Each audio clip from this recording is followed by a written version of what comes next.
Social study Pradeep channel में आपका स्वागत है। मैं आज एक पुनः काल्पनिक कहानी लेके आपके बीच हाजिर हूँ। ये कहानी तंत्र पर आधारित काल्पनिक कहानी है। शव जाग उठा। एक व्यक्ति थे, तंत्र पर रुचि रखते थे।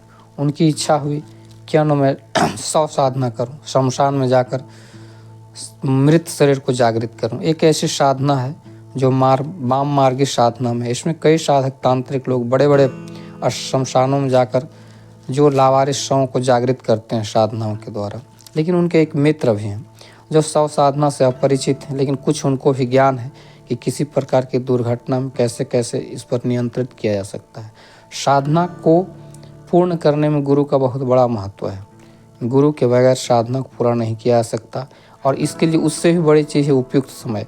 हमेशा पहले साधक गणनाओं के द्वारा, ज्योतिष गणनाओं के द्वारा उस समय को पहचानते थे। अंक ज्योतिष के द्वारा, ध्यान की विधि द्वारा। उनके जो मित्र हैं ध्यान में बैठ जाते हैं, उन्होंने ध्यान के द्वारा देखा तो जो मित्र बंधु हैं उनके जो शव साधना करने को प्रेरित हैं, वो उनके मित्र कहते हैं इस वक्त उचित समय नहीं है, शव साधना न किया जाए, परंतु मित्र मानते नहीं हैं। इस साधना को पूरा करने के लिए एक सहयोगी युवती, महिला, जिसको तांत्रिक भाषा में भैरवी कहा जाता है, उनकी आवश्यकता है।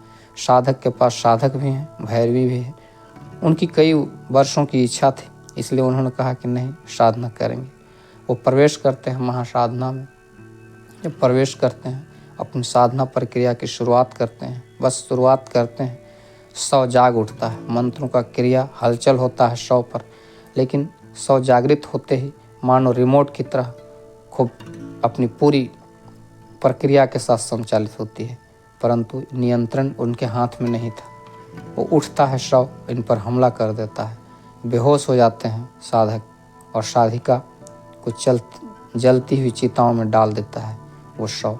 ये एक ऐसी क्रिया ही है, सूक्ष्म शरीर को जबरन मृत शरीर में प्रवेश करवाने की क्रिया होती है, तांत्रिक क्रिया शव साधना। इसमें इस प्रकार की घटना इसलिए घटती है क्योंकि जो सूक्ष्म शरीर है वो न चाहते हुए भी जबरन उनको नियंत्रण के द्वारा प्रवेश करवाया जाता है। और जो शरीर होता है मृत शरीर, उसमें जो त्रुटियां रहती है कुछ विधियों के द्वारा ठीक कर दिया जाता है। फिर एक अलौकिक शक्ति आती है। तांत्रिक लोग इसका प्रयोग करते हैं अपने जीवन में, अपनी सिद्धियों के लिए जाने जाते हैं। कई ऐसे न जाने ऐसे कई किस्से आप सुने भी होंगे तांत्रिक सिद्धियों के बारे में, लोग बताने वाले। बस यही क्रिया है, कुल मिला के यही जाना जाए कि सूक्ष्म सत्ता, जो सूक्ष्म शरीर है, वो शरीर से अलग होने के बाद नए शरीर के तलाश में घूमते रहते हैं। लेकिन तांत्रिक लोग मृत और लावारिस शरीर में उसे अपनी आकर्षण शक्ति के द्वारा वश करते हैं। यूँ कहा जाए उसको विवश करते हैं। परंतु व्यवस्था की घड़ी में यदि नियंत्रित न हो पाया सूक्ष्म शरीर, तो वो दिखता हमारे सामने नहीं, आँखों के वश, आँखों से ओझल है, पर वो शक्ति बहुत विकराल होती है जैसे ही वो प्रवेश करता है शव में। और ये घटना उनके बीच घटती है। साधक को नुकसान होता है, साधिका की मृत्यु हो जाती है, लेकिन उनके मित्र संयोगवश मारण क्रिया को हटा देते हैं इस प्रक्रिया से। इसलिए साधना बीच में ही रुक जाती है, शांत हो जाता है, शमशान शांत हो जाता है और ये प्रक्रिया बंद हो जाती है। यहाँ कुल मिला के ठीक ये घटना यूँ ऐसे आज के युग में, आधुनिक युग में हम समझ सकते हैं कि कल्पना चावला जो अंतरिक्ष यात्री, अंतरिक्ष विज्ञानी थे, अंतरिक्ष के बारे में जानने के लिए जब अंतरिक्ष में थी, तो